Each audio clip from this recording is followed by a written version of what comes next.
I was standing in my small apartment holding a check for $280,000.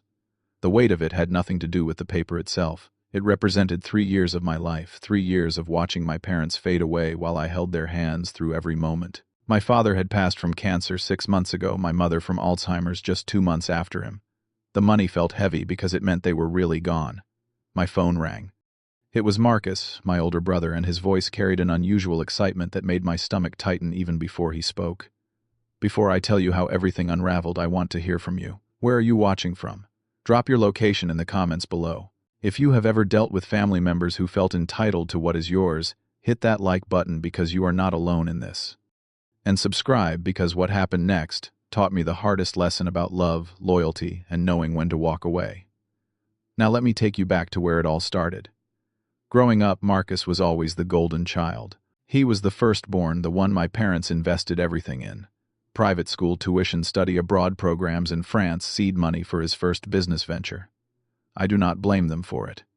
They believed Marcus would build an empire and they wanted to give him every advantage. I was the younger son, the one who figured things out on my own. Public schools, scholarship applications, weekend shifts at the campus bookstore to cover what financial aid did not. I never resented it because I understood their logic. Marcus seemed destined for greatness. When Marcus turned 28, our parents gave him $150,000 to start a tech consulting firm. It failed within 2 years. Bad partnerships, poor financial planning, a market that shifted faster than he could adapt. My parents never mentioned it again, never made him feel small about it. That was just who they were. Then came the diagnosis. 3 years ago, my father learned he had stage 4 pancreatic cancer. The doctors gave him 18 months. 6 months after that, my mother started forgetting things. Small stuff at first. Where she put her keys, what day it was. Then bigger things. My name. My face. The neurologist confirmed it was Alzheimer's, progressing faster than usual. Marcus lived in San Diego by then, building his second attempt at a career. He had a good job with a software company, a nice condo overlooking the bay. He was busy. Important. When I called to tell him about Dad's cancer, he said he would visit soon. He did once for Thanksgiving. He stayed 2 days. I lived in Columbus, 40 minutes from my parents. I had been working as an IT manager for a mid-sized firm, decent pay, good benefits, a clear path to senior management. When Dad got sick, I made a choice. I quit my job and shifted to freelance work so I could be there. Every chemotherapy appointment, every bad night, every morning when he could not get out of bed without help. My mother's decline happened simultaneously. I learned to change adult diapers at 2 in the morning when she forgot where the bathroom was. I cooked every meal, crushing pills into applesauce when she forgot how to swallow tablets. I read to her from the books she used to love, even when she did not recognize the stories anymore. Some nights I would sit between their bedrooms listening to Dad's labored breathing on one side and Mom's confused crying on the other, wondering how I was going to make it through another day. Marcus visited twice more in 3 years. Christmas of the first year, where he stayed 3 days and spent most of it on work calls. Then the funeral. Just the funeral. During Dad's last week, I barely slept. I held his hand and listened to him tell stories about his childhood, about meeting Mom, about the day I was born. On his final night, he squeezed my hand with whatever strength he had left and whispered, "You were always here, son." He died 4 hours later. Mom lasted 2 months after that. Without Dad, she faded fast. She stopped eating, stopped recognizing the house. One morning I found her trying to leave, saying she needed to go home even though she was standing in the living room where she had lived for 37 years. She passed quietly in her sleep on a Tuesday morning. I was holding her hand when she went. The will reading happened 3 weeks later. The lawyer explained everything clearly. The house fully paid off, and worth approximately $320,000 went to Marcus. The liquid assets, $280,000 in savings and life insurance, went to me. The lawyer read a specific passage from the will, to our son Brian, who sacrificed his time, career, and comfort to care for us in our final years. This money is not charity. It is earned. Use it to build the life you postponed for us. We love you. Marcus seemed fine with it at the reading.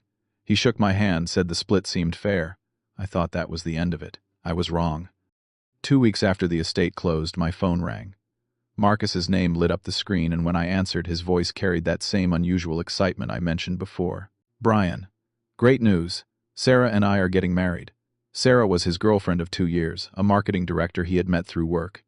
I had met her twice, both times at family events. She seemed nice enough, polished, and ambitious. "That is amazing, Marcus. Congratulations. When is the big day we are thinking next spring? But listen, that is not why I am calling. Well, it is related. He paused. You got the check from the estate, right? My hand tightened around the phone. Yeah, I did. Perfect. Perfect. So here is the thing. Sarah and I have been planning this wedding, and we want to do it right. Like really right. We found this incredible villa in Tuscany. It overlooks vineyards. The ceremony would be at sunset. We are talking about 100 guests, authentic Italian catering, the whole experience. That sounds beautiful, I said carefully. It is, but here is the situation. His voice shifted, became more serious. A wedding like this costs money. We are looking at about $150,000 to make it happen the way we envision. And I was thinking, since Mom and Dad gave you all that cash, it would be fair if you helped out. Keep things balanced between us. I stood there in my apartment, the phone pressed to my ear, trying to process what I had just heard. Marcus, that money. Mom and Dad left it for me. For the 3 years I spent taking care of them. Come on, man. His tone carried an edge now. They left me the house. But houses are illiquid. We cannot just sell it for the wedding. And think about it, you are younger, you can rebuild your career. I need this wedding to be perfect for Sarah. This is important. Then maybe plan a wedding you can afford. The silence that followed felt thick. I cannot believe you are being this selfish. His voice had gone cold. It is family, Brian. Family helps family, but I guess I was wrong about you. The line went dead. I stood there for a long time, staring at nothing. The word selfish echoed in my head. 3 years of my life, and he called me selfish for wanting to keep what our parents explicitly left for me. The attack began 2 days later. My phone rang at 9 in the morning. It was Aunt Martha, my mother's older sister. Her voice dripped with artificial sweetness. Brian, sweetheart, Marcus told me about the wedding situation.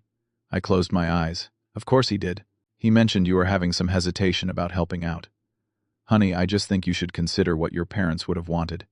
They would want you boys to stay close to support each other. And really, nobody lives forever on inherited money. You are young and capable. You will make that money back in no time. Aunt Martha, your mother, God rest her soul, she always said, family comes first. I just think she would be so happy to see you sharing your blessing with your brother. Think about it, sweetheart. She hung up before I could respond. That afternoon, my phone buzzed with a text from Uncle Paul, my father's younger brother. It was long formatted like a lecture. Marcus has sacrificed a lot building his career. He deserves to have the wedding of his dreams. You are still young and have plenty of time to rebuild. You do not need that money as much as he does right now. Think about what is right. By evening, my cousin Jennifer had commented on a Facebook post I had made the week before. It was just a photo of my parents from their anniversary years ago, a memory I had shared.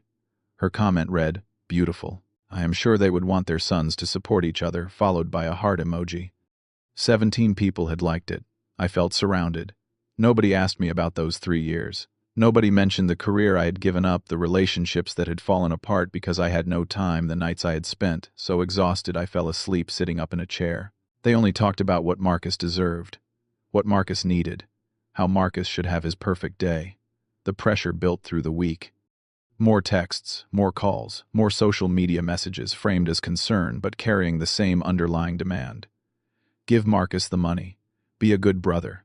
Do not be selfish. Then came the family dinner. Marcus called on Friday. We are having everyone over to the house tomorrow night. Just family. I think we should talk this through face to face. I almost said no, but some part of me hoped that maybe in person I could make them understand. I drove to the house the next evening. The house that used to be my parents' home that now belonged to Marcus. Walking through that door felt wrong. Everything looked the same but felt different. The photos on the walls, the furniture, the smell of the place, all of it screamed memories of Mom and Dad. But it was Marcus's now. Aunt Martha was there, along with Uncle Paul and Jennifer. Sarah greeted me at the door with a smile that did not reach her eyes. Dinner was tense. Conversations felt forced. Sarah dominated most of the talking, describing the wedding plans in excruciating detail. The villa, the flowers, the designer dress she had found in Milan, the photographer who had shot celebrity weddings. We found this amazing villa in Tuscany, she said, her eyes bright. It overlooks a vineyard. The ceremony will be at sunset, right when the light hits the valley just perfectly. Can you imagine? Our guests will never forget it. I pushed food around my plate. Sounds incredible. How are you guys planning to fund all this? The table went quiet. Sarah's fork stopped halfway to her mouth. She glanced at Marcus, then back at me. Well, that is what family is for, right? Her voice had an edge to it now. After dinner, Marcus pulled me into his old bedroom, now converted to an office. Look, I did not want to do this publicly, but you are forcing my hand. He opened his laptop and turned it toward me. A spreadsheet filled the screen. Wedding budget read the title. The total at the bottom, $220,000.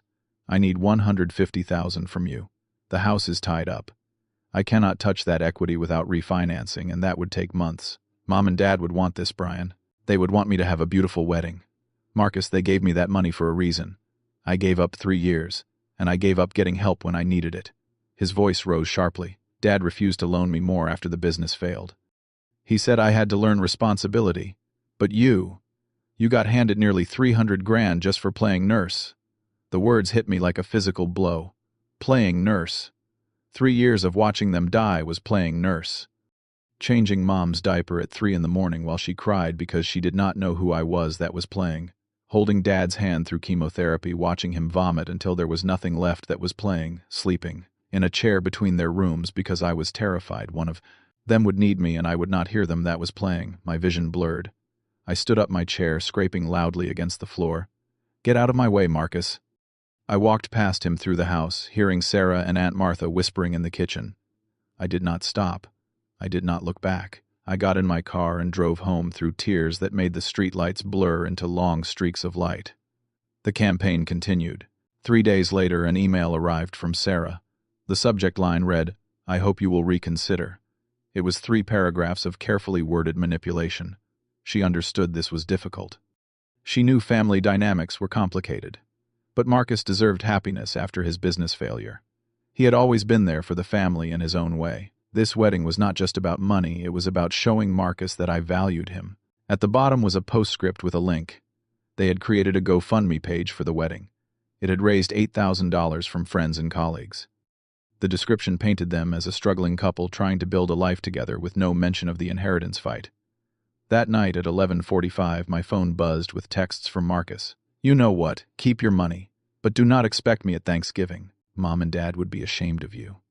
The last text came 5 minutes later. You are not the brother I thought you were. I sat alone in my apartment, surrounded by silence. On the wall hung a family photo from 10 years ago, all 4 of us at a lake house we had rented one summer. Everyone was smiling. Dad had his arm around Mom. Marcus and I stood together, brothers, friends. I remembered Dad's words. Family is everything, son. But what did family mean if they could demand everything from you and give nothing back? What did family mean when they erased your sacrifice and called it playing? What did family mean when love came with a price tag attached? The next morning I received a voicemail from Aunt Martha. Her voice shook, actual tears audible. Brian, please. Marcus is like a son to me. Do not let money ruin this family. Your mother would be heartbroken to see you two like this. I am begging you, sweetheart. Just help him out. Show him you care. I sat with my laptop open, staring at the photo of my parents I kept as my screensaver. Was I wrong? Was I being selfish? Maybe $150,000 could give Marcus the wedding he wanted. Maybe it would repair our relationship. Maybe I was holding on to money when I should be holding on to family. But then I remembered. Marcus had not called once during those 3 years to ask if I needed help. Not once to ask if I was okay. Not once to offer to fly out and give me a break even for a weekend. He had sent a check for $500 once with a card that said, for expenses. $500 across 3 years of medical bills, lost income, and emotional devastation. And now he wanted $150,000. For a party. 3 days after Sarah's email, I ran into Jake at a coffee shop downtown. Jake had been Marcus's best friend since college. They had started the failed business together, though Jake had bailed out early when he saw the writing on the wall. Brian, hey man, Jake waved me over to his table. How are you holding up? Marcus told me about the inheritance. I slid into the booth across from him, my coffee cup warming my hands. Yeah, it has been a complicated few weeks. I bet. That is a lot of money to suddenly have. Jake took a sip of his espresso. Congrats, by the way. Your parents would be proud of how you took care of them. Something in my chest loosened slightly. Finally, someone acknowledged it. Thanks, Jake. That means a lot. So, Marcus said you are helping out with the wedding, Jake said casually. That is really generous of you. I blinked. What? The wedding. He said you guys worked it out. I think he mentioned something about you covering part of it. My hands tightened around my cup. Jake Marcus asked me for $150,000. I said no. We definitely did not work anything out. Jake's face changed. Confusion flickered across his features, then something like realization, then discomfort. Oh man, I thought. He set down his cup. Brian, I might have misunderstood something. What did Marcus tell you? Jake shifted in his seat, clearly uncomfortable. He said he and Sarah were planning this big wedding and needed help with funding. But he also told me like 6 months ago that they already had most of the money saved. Sarah's parents were covering the majority of it. The coffee shop noise seemed to fade away. What? Yeah. Sarah's dad is some big finance guy. Real estate investments, I think. Marcus told me her parents offered to pay for most of the wedding. They just needed like 20 grand for some honeymoon upgrade, but her dad agreed to cover that too. Jake leaned forward, his voice dropping. Are you telling me he asked you for $150,000 when he does not actually need it? I could not breathe properly. The sounds of the coffee shop came rushing back, too loud, overwhelming. Marcus had lied. This entire thing was a lie. He did not need the money. He wanted it. He felt entitled to it. He thought I did not deserve to have more liquid cash than him. Dude, I am sorry. Jake's face had gone pale. I thought you knew. Marcus has been different lately. Ever since your parents passed and he heard about the will distribution, he kept saying it was not fair that you got all that cash. He said something about how you just had to sit around the house while he was out building a career. Sit around the house. That is what he told people. That I had just been sitting around. I should go, I said, standing abruptly. Brian, wait. I did not mean to. You did me a favor, Jake. Thank you. I left the coffee shop in a daze. The whole drive home, my mind spun. Every conversation, every guilt trip, every family member calling me selfish. All of it built on a lie. Marcus had manipulated everyone, turned them into weapons against me because he was jealous. Not because he needed money, because he was jealous. When I got home, I pulled out the copy of my parents' will. I had read it before, but this time I focused on that specific passage. To our son Brian, who sacrificed his time, career, and comfort to care for us in our final years. This money is not charity. It is earned. Use it to build the life you postponed for us. We love you. My father had written that. My mother had agreed to it. They knew exactly what they were doing. They knew Marcus would not understand. They knew I would need this money to restart the life I had put on hold, and they wanted me to have it. Not to share it. Not to give it away. To have it. Tears ran down my face as I sat there reading their words over and over. They had known. They had always known. I called the family lawyer, Robert Chen. No, Robert Harrison. I needed to verify something. Brian, good to hear from you. How are you settling in with everything? I have a question about the will. Legally, am I obligated to share the inheritance with Marcus in any way? No. The will is crystal clear. Your parents specified exactly who gets what and why. You have no legal or ethical obligation to share those funds unless you choose to. And if I wanted to use the money for something specific, something my parents would approve of. It is your money now, Brian. You can do whatever you want with it. That night I made my decision. Not out of anger, though I felt plenty of that. Not out of revenge, but out of respect. Respect for my parents' wishes. Respect for the 3 years I had given. And respect for myself. I sent a text to the family group chat. I have something important to say about the inheritance. We need to meet. Everyone should be there. Tomorrow night at Marcus's house. 7 o'clock. Marcus responded within minutes, finally seeing sense. I did not reply. The next evening I drove to the house carrying a manila envelope. My heart pounded, but my hands were steady. I had spent the entire day preparing for this, rehearsing what I would say, steeling myself against whatever would come. Everyone was already there when I arrived. Marcus and Sarah sat together on the couch, looking pleased. Aunt Martha perched on the armchair. Uncle Paul stood by the fireplace, and Jennifer leaned against the wall, phone in hand. Brian Marcus stood smiling. I am glad you came around, little brother. This means a lot. I stayed standing near the door. I ran into Jake last week. The smile faltered. Just slightly, but I saw it. Jake's a good guy, Marcus said carefully. He told me something interesting. He said you and Sarah already have the wedding fully funded. The room went still. Sarah's eyes widened. Marcus's jaw tightened. He said Sarah's parents are covering everything. That you do not need my money. That you never did. Brian, that is not Marcus started. You lied. My voice came out steady, calm. To me, to everyone here.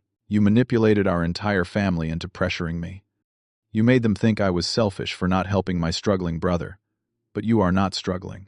You just wanted the money because you thought I did not deserve to have more than you. Now wait a minute, Uncle Paul started, but I held up my hand. You called 3 years of me caring for Mom and Dad playing nurse.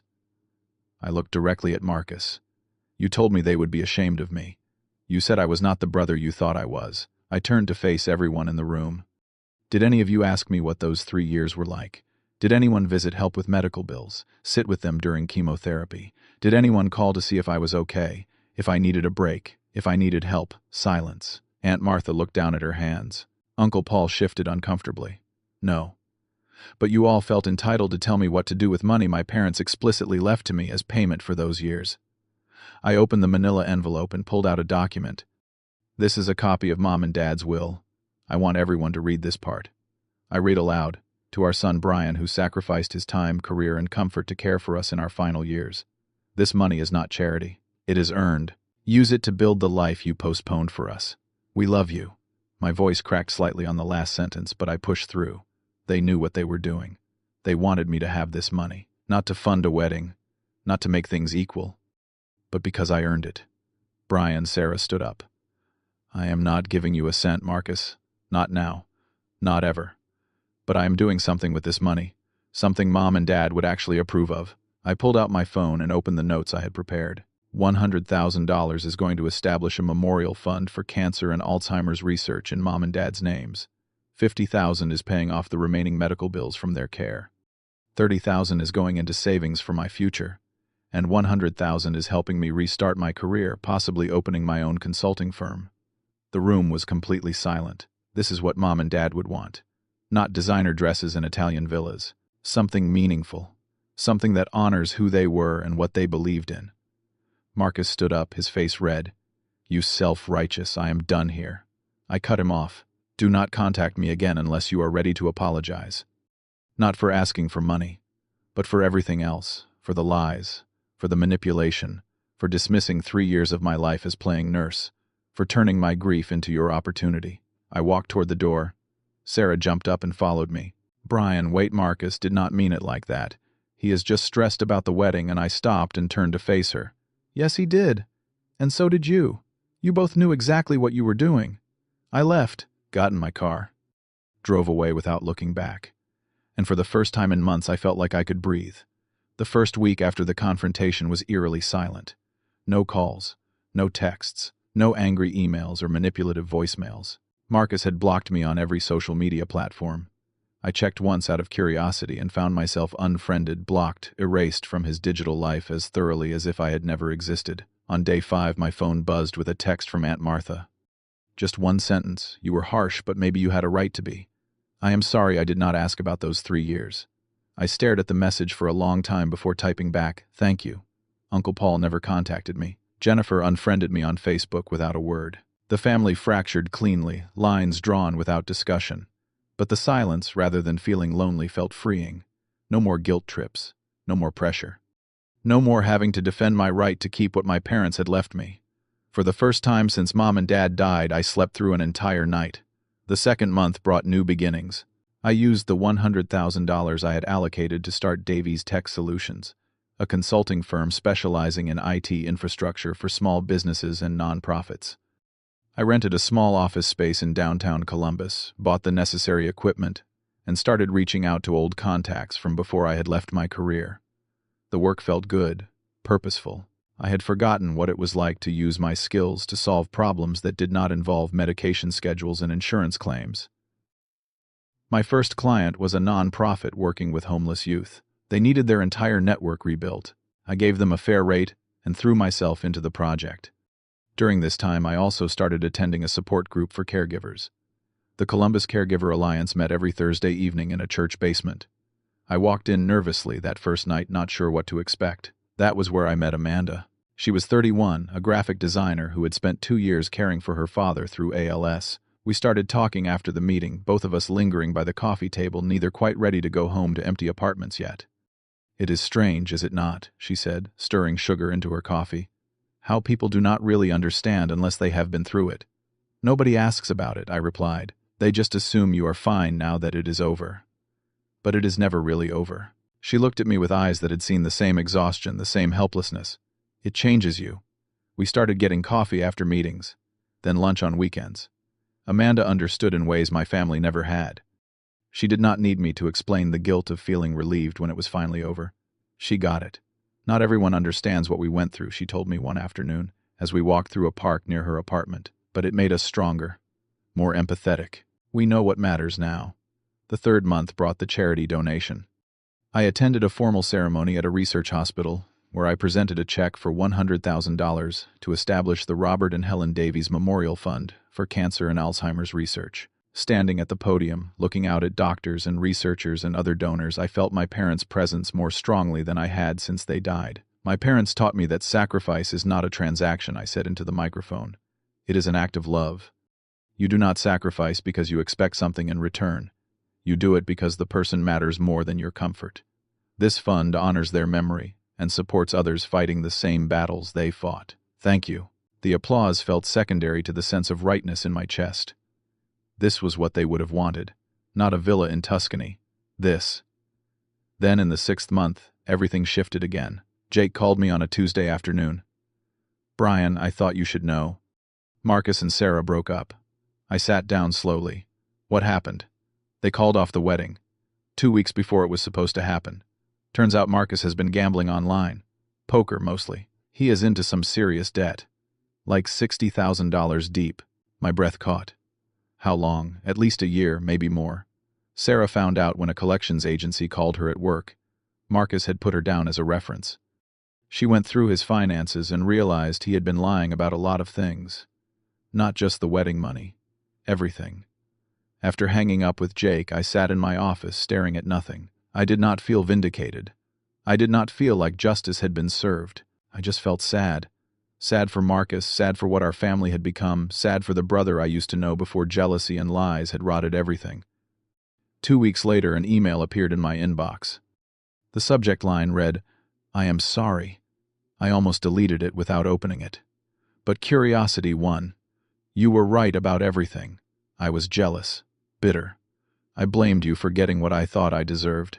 The truth is, I have been making bad decisions for years, and it was easier to blame you than to face my own failures. I am seeking help now. Therapy, Gamblers, Anonymous, all of it. I do not expect forgiveness, but you should know I am sorry. For the lies. For the manipulation. For calling those 3 years playing nurse. You were there when it mattered. I was not. That is something I will have to live with. Marcus. I read it 3 times. Then I closed my laptop and did not respond. Maybe someday I would. Maybe someday we would rebuild something. But not now. Now I needed to focus on healing myself. A year after that confrontation in Marcus's living room, I sat in my expanded office. Davies Tech Solutions had grown to 5 employees.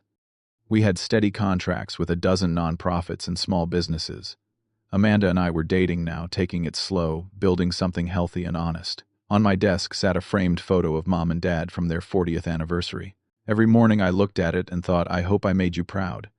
I had stood up for myself when everyone told me I was wrong. I had used their gift wisely, building something meaningful instead of funding someone else's fantasy. I had learned that boundaries were not selfish. They were survival. Family, I realized, was not supposed to demand everything from you. Real family respected your choices. Real family did not manipulate you or diminish your sacrifices. Real family showed up when things were hard, not just when they wanted something. I still did not know if Marcus and I would ever reconcile. Some days I hoped we would.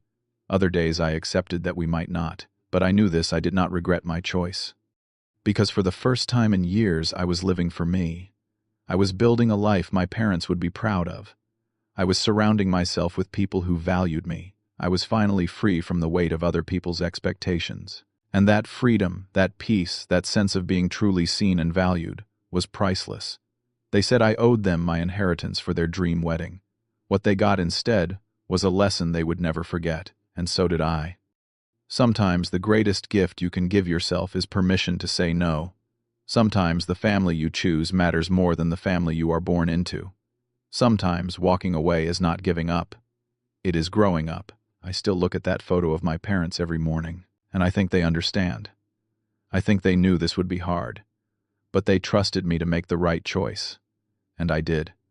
So let me ask you this. Have you ever had to set boundaries with family members who felt entitled to what was yours? How did you handle it? Drop your thoughts in the comments below because your story matters too. If this resonated with you, hit that like button. Subscribe to hear more stories about standing up for yourself and finding peace. And share this with someone who needs to hear that it is okay to choose themselves. Thank you for listening to my story. I hope it helps you find the courage to protect what is yours, to honor those who believed in you, and to build the life you deserve. Take care of yourselves out there. You are worth fighting for.